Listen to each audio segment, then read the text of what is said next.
evening, everybody. Welcome back to my channel. Thank you all for tuning in.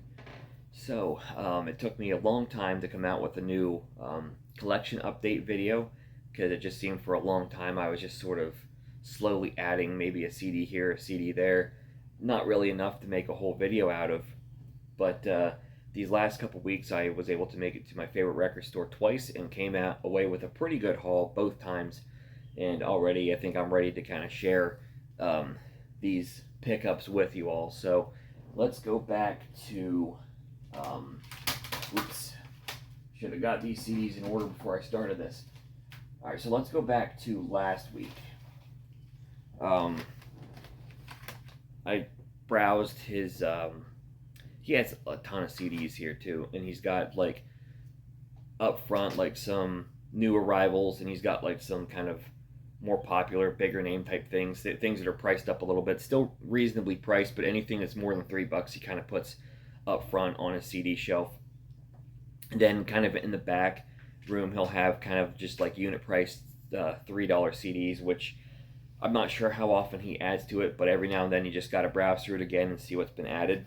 So I was browsing through it and picked up Tom Petty and the Heartbreakers, the music from She's the One. As I've been picking up more Tom Petty here, because I've been realizing that I like a lot of these deeper cuts than I thought I did initially. But I love the song Walls. I've always loved that one. It's one of my top probably 10 favorite Tom Petty songs. So I don't think I know anything else from this one, but for Walls alone, it's worth $3 for me. So I'll have to put this on and check out the rest of it here when I get a chance. I also picked up Slave to the Grind again.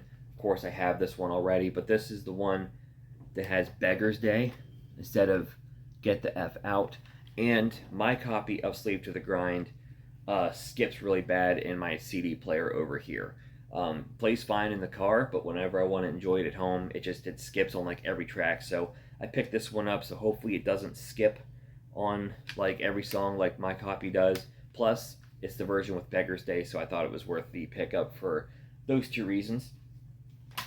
Then I hit the jackpot, man, with some Whitesnake. I picked up the 30th anniversary remaster of Whitesnake. I just picked this album up at Goodwill on my last video, and now I got it again, but this time we have the kind of full UK track list. It's the one that opens up with Still of the Night, Give Me All Your Love. It includes Looking for Love and You're Gonna Break My Heart, both of which are not on the US release, which I have over my CD shelf now. So to get those two extra songs, the remastered version and the different track listing, which I think makes for a completely different listening experience, I thought it was definitely worth picking up for, oh gosh, what did he have on it? I think $5 or $6. Well worth it. So some more Whitesnake there. And then we got some classic Whitesnake. And I don't know much at all about classic Whitesnake. I really never got that into Whitesnake actually until recently. And their back catalog I never really explored a whole lot, but I picked up Ready and Willin', and this album is really good. I don't care for the 1989 version of Fool for Your Lovin', the one that's on Slip of the Tongue. I've never cared for that one. Just it never did anything for me. This version's awesome. It's like it's not even that different, but just the difference of 1980 Whitesnake versus 1989 Whitesnake is a difference between me loving and not really liking the song. Sweet Talker's really cool. Ready and Willin' feels very I like how like choppy it is. It kind of reminds me of Aerosmith's cover of Milk Cow Blues. Kind of has like that same sort of feel going on for it, except Ready and Willin's probably a better song. So probably my favorite song on the album too. Carry Your Load's really good. Ain't Gonna Cry No More is really good. Black and Blue, She's a Woman. And then you got some bonus tracks here. Love for Sale, which was previously unreleased. Like, why the hell not? Because that song's awesome. Then you got some live stuff. So, good stuff here. This is really good. I like this a lot more than I actually was anticipating that I would. To go along with it, we also have Come and Get It. So I got two of the And albums from Whitesnake. They certainly had a thing with those And titles back then. Ready and Willin', Come and Get It, Saint and Sinner. And there's a song here called Hit and Run. That should have been an album title, I guess. This one, I don't like it as much from top to bottom as Ready and Willin', but there's stuff on here that I still really like Come and Get It, Hot Stuff, Wine Woman and Song's good. That's another one that should have been an album title, Wine Woman and Song. There you go. Children of Babylon's good. I like Hit and Run, Till the Day I Die. A couple songs didn't really care for. Wasn't really into like Would I Lie to You. Wasn't really into Girl. So yeah, a couple tracks that I was like on, but still pretty good.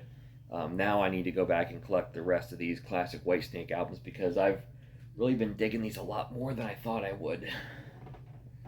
And then I returned to the record store this past weekend, hoping that the one Whitesnake album that I passed up last time would still be there, which is Trouble, their debut album. And it wasn't, so, you snooze, you lose, I guess. But what he did have this weekend was some really cool pickups here. First of which, I've got this kind of alternate version of Kiss's Creatures of the Night. I thought it was cool to pick it up and kind of have the... sounds a little different than the version that I have, plus this is the one that has Killer at track 2 and Saint and Sinner at track 8, so it flips those two songs. You've got the alternate cover here, this time with Bruce Kulick in the picture. It's not nearly as good of an album cover as the original one, but I thought it was kind of cool to have this version in the collection as well, so I decided to pick it up. And like I said, just swapping two songs on a track list I think can make for a totally different listening experience. So I thought it was pretty cool to pick that one up and add it to the collection as well. And then I hit the pay dirt with Judas Priest. First off, we got Turbo. I have never owned Turbo, even back before I gave away my pre-CDs 10 years ago. I never owned Turbo. And the funny thing is, I actually kind of like this album. And the funnier thing is, the one song on here that I don't like is the one that most people do like, Turbo Lover. I've never cared for that one. But I think Locked In's cool. I like a lot of the songs that nobody likes, like Private Property, Parental Guidance. My favorite song is Rock You All Around the World, Wild Nights, Hot Crazy Days. It's like the ones that I like on here are the ones that no one else likes, and the one that everyone seems to like, I don't like. So I guess I'm just totally opposite of people in this one here. But you got a bonus track, All Fired Up. I've never heard that one before, but gosh, it's awesome. So great stuff here, Turbo. I like this album. I don't like it as much as most of their other 80s albums, but I still like that one. And then two other Priest albums that I have never owned, actually. Sad Wings of Destiny and Sin After Sin. I've only ever heard these albums through streaming before, and now that I have physical copies of them, both of these I like better than I thought I did. I always knew that I did kind of like Sin After Sin.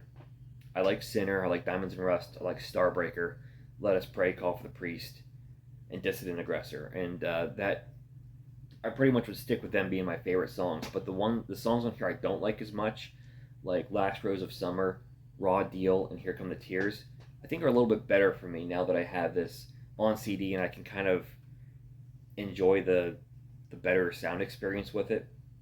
I think it does kind of pick up the bottom of this album a little bit for me. So Sin After Sin and Sad Wings of Destiny. This is one that I liked it, streaming it. I could never quite get into it, but again, just now having it on CD to kind of have that deeper sound experience with it, it's really good. I like this one actually a lot better than I thought I did. A lot better than I did just streaming it, so I was really able to get this one finally. So I'm happy to have it. Sad Wings of Destiny. I've kind of feel like I've been missing out all these years because everyone else has been raving about how great this is, and now I'm starting to see it. So I was able to pick up those three awesome Priest albums that I have actually never previously owned. So there you have it. That's my haul for the last 2 weeks. Let me know your thoughts on any of these albums, or let me know what some of your most recent pickups are. If you like this kind of content, please give me a thumbs up, subscribe to my channel for more videos like this in the future, and I'll catch you next time.